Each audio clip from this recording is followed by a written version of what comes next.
ఉద్యమాల ఖిల్లాలో ఆశీర్వాదం ఎవరికో, ఉత్తర తెలంగాణలో అత్యధిక స్థానాల్లో త్రిముఖ పోటీ, సర్వశక్తులు ఒడ్డుతున్న కాంగ్రెస్, బీఆర్ఎస్, బీజేపీ.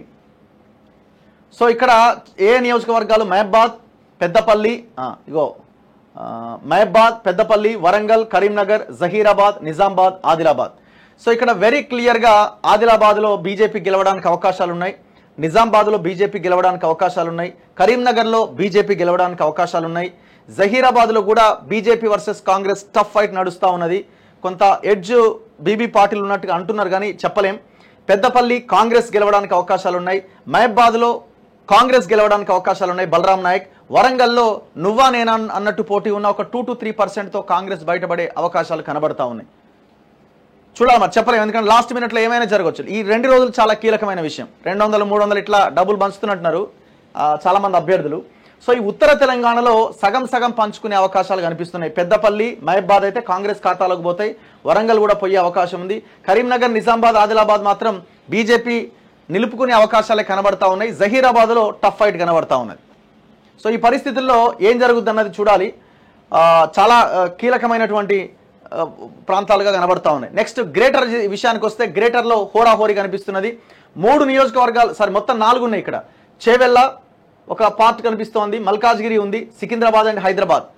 సో ఇక్కడ గ్రేటర్ అంటే సెంట్రల్ తెలంగాణలో చేవెళ్లలో కొండా విశ్వేశ్వరరెడ్డి బీజేపీకి స్పష్టమైన ఇది కనబడతా ఉన్నది. వాళ్ళు గెలిచే సీట్లలో కరీంనగర్, నిజామాబాద్, ఆదిలాబాద్తో పాటు మల్కాజ్గిరితో పాటు చేవెళ్ళ కూడా కనబడతా ఉన్నది. అండ్ మల్కాజ్గిరిలో కూడా బీజేపీ గెలవడానికి అవకాశాలు ఉన్నాయి, దాంట్లో ఏం డౌట్ లేదు, అది కూడా గన్ షాట్గా చెప్పొచ్చు. నెక్స్ట్ సికింద్రాబాద్ విషయానికి వస్తే సికింద్రాబాద్లో బీజేపీ వర్సెస్ కాంగ్రెస్ వర్సెస్ బీఆర్ఎస్కి ఒక ట్రయాంగిల్ ఉన్నది. ఇక్కడ పద్మారావు గౌడ్ గెలవకపోయినా ఆయన చీల్చే ఓట్లు మిగతా ఇద్దరు అభ్యర్థుల గెలుపోటముల మీద ప్రభావం చూపిస్తాయి. సో ఈ థర్డ్ ప్లేస్లో ఉన్నప్పటికీ వాళ్ళిద్దరూ చీల్చే ఓట్లతోని నాకు పడే ఓట్లు కొంత ఎక్కువగా పడితే నేను బయటపడవచ్చు అని కూడా బీఆర్ఎస్ ఆశల్లో ఉన్నది. కానీ ఇక్కడ చాలా ఇంట్రెస్టింగ్ ఫైట్, ఎవరు ఏంటి అనేది కూడా చెప్పరాకుండా ఉన్నది. ఇక హైదరాబాద్లో ఎంఐఎం గెలుస్తుంది, మాధవీలత గట్టి పోటీ ఇచ్చే అవకాశం అయితే ఉన్నది, కానీ గెలవడానికి అయితే అవకాశాలు కనబడట్లేదు. సో ఎంఐఎం కూడా అసదుద్దీన్ ఓవైసీ కూడా చాలా క్లియర్గా చెప్తున్నాడు, మొత్తం మిగతా నియోజకవర్గాల్లో ఏదైతే ఉన్నదో తెలంగాణ, హైదరాబాద్ కాకుండా మిగతా ప్రాంతాల్లో మీరు కాంగ్రెస్ కోటేయండి అని చెప్తున్నాడు. సో అల్టిమేట్గా వాళ్ళు స్టేట్మెంట్ ఇచ్చిండు అంటే ఆయన ఉత్తగానే ఇవ్వడు కదా. ఇక్కడ ఉన్న కాంగ్రెస్ కూడా ఎంఐఎం ఇంకొక వేరే క్యాండిడేట్ని పెట్టిరు. అక్కడ ఒకవేళ కనుక కాంగ్రెస్ ఆయన ఎవరు ఫిరోజ్ ఖాన్ లాంటి నాయకుడిని పెట్టుంటే ఈక్వేషన్ వేరే ఉంటుండే, కానీ వాళ్ళు కూడా కొంత బలహీనమైన క్యాండిడేట్ని పెట్టిరు, ఎంఐఎంకి సపోర్ట్ చేస్తున్నట్టు కనిపిస్తూ ఉన్నది. బీజేపీ ఎంఐఎం ఇద్దరు కూడా ఓట్ పోలరైజేషన్లో భాగంగా 2 వర్గాలని విడదీసేటువంటి స్టేట్మెంట్స్ ఇస్తూ ఉన్నారు. కాబట్టి మెజారిటీ ముస్లిం ఓట్లే ఉన్నాయి అక్కడ, దాదాపు 11 లక్షలకు పైన. కాబట్టి ఎంఐఎం గెలవడానికి అవకాశాలు పుష్కలంగా ఉన్నాయి, దాంట్లో ఏం డౌట్ లేదు. సో ఇది సెంట్రల్. నెక్స్ట్ దక్షిణ తెలంగాణ, వీళ్ళు చాలా బాగా ఉత్తర దక్షిణ అండ్ సెంట్రల్ తెలంగాణ డివైడ్ చేశారు. దక్షిణ తెలంగాణలో దాదాపు మెదక్ ఉంది, భువనగిరి ఉంది, నల్గొండ ఉంది, ఖమ్మం ఉంది, మహబూబ్ నగర్ ఉంది, నాగర్ కర్నూలు ఉంది. సో దక్షిణ తెలంగాణలో మీరు నల్గొండ అండ్ ఖమ్మం రాసిచ్చేయచ్చు, ఇక్కడ కాంగ్రెస్ గెలవబోతున్నది అని చాలా క్లియర్గా. నాగర్ కర్నూల్లో బీజేపీ కొంత ఫైట్ ఇచ్చే ప్రయత్నం చేస్తున్నది, ఆర్ఎస్పీ పోటీ చేస్తున్నాడు కానీ అనుకున్నంత ప్రభావం అక్కడ కనబడట్లేదు. బీజేపీ అనూహ్యంగా పుంజుకుంటున్నది, బట్ గెలుపు వరకు వచ్చే అవకాశాలు ఉండకపోవచ్చు. నాగర్ కర్నూల్లో ఇక్కడ కూడా కాంగ్రెస్ గెలవడానికి అవకాశాలు ఉన్నాయి. అంటే నాగర్ కర్నూలు, నల్గొండ, ఖమ్మం కాంగ్రెస్ ఖాతాలో పడే అవకాశం ఉంది. అండ్ మహబూబ్ నగర్లో హోరాహోరీ పోటీ ఉంది. కాంగ్రెస్ నుంచి వంశీచంద్ర రెడ్డి పోటీ చేస్తున్న, అక్కడ పోటీ బీజేపీ నుంచి పోటీ చేస్తున్న డీకే అరుణ వర్సెస్ ఇదే మహబూబ్ నగర్ పార్లమెంట్లో ఉన్న కొడంగల్ నియోజకవర్గ ఎమ్మెల్యే అభ్యర్థి ముఖ్యమంత్రి రేవంత్ రెడ్డి ఉన్నాడు. కాబట్టి డీకే అరుణ వర్సెస్ రేవంత్ రెడ్డిగా ఫైట్ నడుస్తూ ఉన్నది.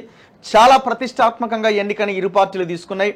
2 to 3% మించి ఎక్కడా కూడా ఎడ్జ్ చూపించట్లేదు, అప్ అండ్ డౌన్స్ కనబడతా ఉన్నాయి.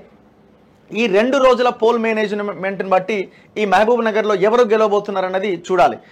బేసిక్ ఏమైపోయిందంటే కాంగ్రెస్ క్యాండిడేట్ వీక్ ఉన్నాడు, బీజేపీ క్యాండిడేట్ స్ట్రాంగ్గా ఉన్నారు. ఆమెకున్న సంబంధాలు, లోకల్ క్యాడరు నాయకులు, ద్వితీయ శ్రేణి లీడర్లు, దశాబ్దాలుగా ఆమె రాజకీయ నాయకురాలు, ఆమె భర్త భరతసింహారెడ్డి రెడ్డి రాజకీయాలు. సో ఇవన్నీ కూడా వాళ్ళకి కొంత అనుకూలంగా కనబడతా ఉన్నాయి. ఇంకొక వైపున వంశీచంద్ర రెడ్డి కేవలం కల్వకుర్తి నియోజకవర్గము, ఆయన ఢిల్లీ రాజకీయాలు ఇట్లా ఉండడంతో కొంత మహబూబ్ నగర్తో అంత పెద్ద టచ్ లేదు. సో అందుకే రేవంత్ రెడ్డి రంగంలోకి దిగి చాలా ప్రతిష్టాత్మకంగా ఎలక్షన్ తీసుకున్నాడు. ఈ నియోజకవర్గంలో ఓడిపోతే ముఖ్యమంత్రిగా ఆయన కొంత ఇబ్బందుల్లో పడే అవకాశం ఉంది. సరే పదవి అని కాదు కానీ ఓవరాల్గా అరే సీఎం సొంత నియోజకవర్గం అయిన మహబూబ్ నగర్లో ఓడిపోయింది కదా అని అంటారు కాబట్టి ఆయన చాలా ప్రతిష్టాత్మకంగా తీసుకొని దాదాపు ఇప్పటికే 10 సార్లు అక్కడికి వెళ్ళి పర్యటించడం జరిగింది. సో ఈ ఫైట్ చాలా ఇంట్రెస్టింగ్ ఫైట్. ఎవరు గెలుస్తారన్నది చెప్పలేకుండా ఉన్నది. భువనగిరిలో ఉన్న బీసీలు అమ్ముడు పోతే బూర నర్సయ్య గౌడ్ ఓడిపోతాడు, చామల కిరణ్ కుమార్ రెడ్డి గెలుస్తాడు. 300-400 ఇచ్చే ప్రయత్నం జరుగుతూ ఉన్నది. ఆ 300-400 ఇచ్చి బీసీలు, ఎందుకు బీసీలు అంటున్నాం అంటే 60% బీసీలు ఉన్నారు, 60% బీసీలు ఉన్నారు. సో ఇక్కడ ఫైట్ చాలా టఫ్గా ఉన్నది. ఈ ఈక్వేషన్ కనుక వాళ్ళు డబ్బులు పోల్ మేనేజ్మెంట్ వర్కౌట్ అయితే అటువైపు షిఫ్ట్ అయ్యే అవకాశం ఉంది. లేదు డబ్బులు మంచి అవకాశం లేదు అనుకున్నప్పుడు బూర నర్సయ్య గౌడ్ గెలవడానికి అవకాశాలు ఉంటాయి. సో అందుకే మనం బీసీలుగా ఉన్న ప్రతి ఒక్క కమ్యూనిటీ, అన్ని వర్గాలు దాదాపు 60% మంది ఉన్నారు. దళిత బహుజన వర్గాలు ఉన్నాయి, వీళ్ళు అందరూ కలిస్తే 90% అవుతారు. సో ఓన్లీ ఒక్క గౌడ్ కమ్యూనిటీనే బూర నర్సయ్య గౌడ్ కాబట్టి ఆ ఒక్క కమ్యూనిటీని దాదాపు 3-3.5 లక్షల ఓటర్లు ఉన్నాయి.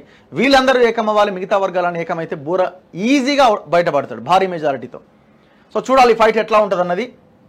నెక్స్ట్ మెదక్ విషయానికి వస్తే, మెదక్లో కాంగ్రెస్ ముందు నుంచి కొంత వెనకబడ్డది, కానీ ఇప్పుడు ఈక్వేషన్ మారిపోయింది. ఎవరు మన వెంకట్రామరెడ్డి 3rd ప్లేస్కి వచ్చేసిండు. కాంగ్రెస్ వర్సెస్ బీజేపీగా ఫైట్ మారిపోయింది. సో ఈ ఫైట్లో ఎవరు గెలవబోతున్నారన్నది చూడాలి.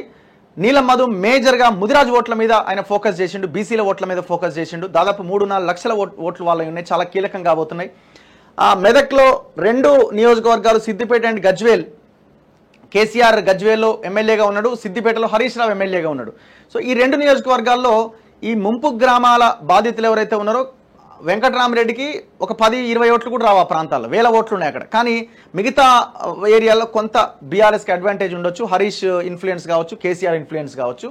అంతకుమించి మిగతా ఈ నర్సాపూర్ కానీ పటాన్ చెరు కానీ ఈ కొంత ఈ నియోజకవర్గాల్లో పటాన్ చెరులో కాంగ్రెస్ ఎడ్జ్ ఉండొచ్చు, నర్సాపూర్ ఈ ప్రాంతాల్లో బీజేపీ వర్సెస్ కాంగ్రెస్ ఉండొచ్చు, దుబ్బాకలో బీజేపీ ఉండొచ్చు, ఎందుకంటే రఘునందన్ రావు గతంలో ఎమ్మెల్యే కాబట్టి.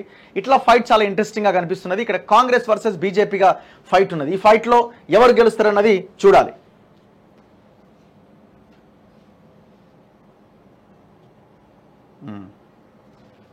ఇట్లా దక్షిణ తెలంగాణ, ఉత్తర తెలంగాణ అండ్ గ్రేటర్ హోరాహోరీ ఫైట్ ఉంది.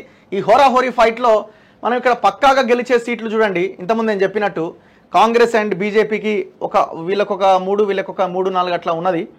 ఈ టఫ్ ఫైట్ ఉన్న నియోజకవర్గాల్లో ఎవరు బయటపడతారు అనేది కొన్ని చెప్పరాకుండా ఉన్నది. అందుకే నేను ఏమంటున్నా అంటే, నా అంచనా ప్రకారంగా 8 నుంచి 10 స్థానాలు కాంగ్రెస్ గెలిచే అవకాశం ఉంది.